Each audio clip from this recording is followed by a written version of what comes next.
ordinal numbers in Pashto. Of course, there's two ways of writing the ordinal numbers depending on whether the number ends in a vowel or a consonant. Here we're looking at the word fourth, or salor. It ends with a consonant. The direct singular in the male masculine version is salorum. The direct plural will be salorum also. The oblique singular is salorum, and oblique plural is salormo. The feminine for fourth, words ending in consonant, would be direct singular is saloruma, direct plural is salorumme, oblique singular is salorumme, and oblique plural is salorumo.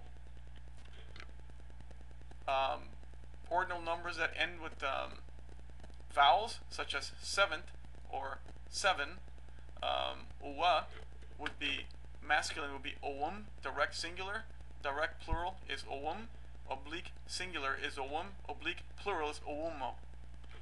Feminine, direct singular is owuma, direct plural is owumme, oblique singular is owumme, and oblique plural is owumu. I would like you to read and try to understand these on your own, at your own leisure and time. Of course, some of the stuff that I mentioned, some of the information I provided is provided under these notes, which I would like you to review, and I would like you to practice these numbers. And in order to perfect your knowledge and understanding of ordinal numbers in Pashto, tell someone to turn left at these numbers, the 3rd Street, the 5th Street, or tell someone to pass by the 9th, 4th, 7th, 10th, or 8th. Count in ordinals up to 30. Here's an example. Awal or lumlay, duayum, dreyum, and just keep on going until you reach 30. Okay? We will be talking about derivative verbs. We finished simple verbs in Unit 7. Here are some examples, and then we will discuss them. Examples: pa pula tersha means cross over the bridge. Bia pa diarlasum sarak chaplasta tausha. Then turn left at the 4th Street. The traffic la duo saraguna na tersha. Go through 2 traffic lights. Sarakuna bandigi. The streets are getting blocked. Ore bihi mewe au fasluna pachigi.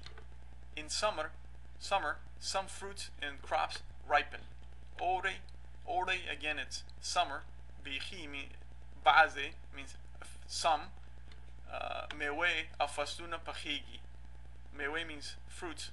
Au fasluna means crops. Pachigi, they ripen. Restaurant kha Afghani dodeh pachawi. The restaurant cooks good Afghan food. Restaurant kha Afghani dodeh pachawi. Patang narogan maina kawi. Patang narogan maina kawi, which means patang is examining patients, or patang examines patients. And here are some notes. Most of the verbs in Pashto are derivative verbs, so it's very important that you study and understand the various elements of a derivative verb. The root of a derivative verb consists of a noun, an adjective, or an adverb as the first element, and an auxiliary is added as the second element. The personal endings are attached to the auxiliary. In the examples above, the first element of each derivative verb is underlined twice, and the auxiliary with its personal ending is dotted underlined. You can review that at your own leisure. The auxiliary element is either the transitive auxiliary ku or the intransitive auxiliary keg. These auxiliaries are similar to the full verbs ku, which means to do, and keg, to become. For those of you who are unfamiliar with verbs. A verb is a word or a group of words, actually, of course, telling the state of its subject or an action that the subject performs. The verb either transmits the action of the subject to a direct object, which would be a transitive verb. For example, you would have something like the doctor solved the problem. Solved would be the verb, and the direct object here would be the problem. So the word solved is the transitive verb. Or the technician took an X-ray. Took would be the verb, and X-ray in this case would be the direct object. Of course, intransitive verbs are verbs that in itself expresses the whole action. For example, the patient recovered. Recovered is the verb, but it's an intransitive verb. It itself expresses the whole action. Or Dr. McGill lectures often. Lectures in itself represents or expresses the whole action. So let's review the Pashto. Ku is an auxiliary element of a transitive verb. And keg is also a auxiliary but it's for intransitive verbs. These auxiliaries are similar to the full verbs ku, which means do, and keg means to become. Any noun or adjective in Pashto can be converted into a derivative verb by adding the auxiliary.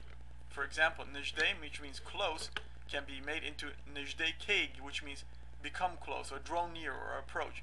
Nijde keg means bring close or make something approachable.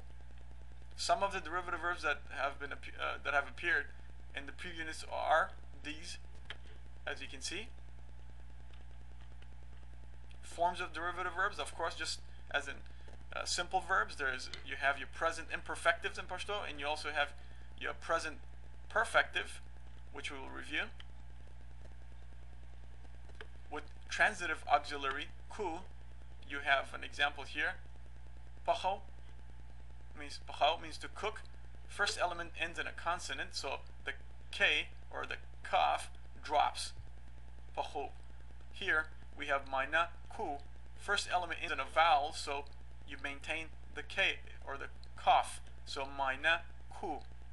With intransitive auxiliaries, you have keg, taweg, which means turn. First element ends in a consonant, so you drop the kaf.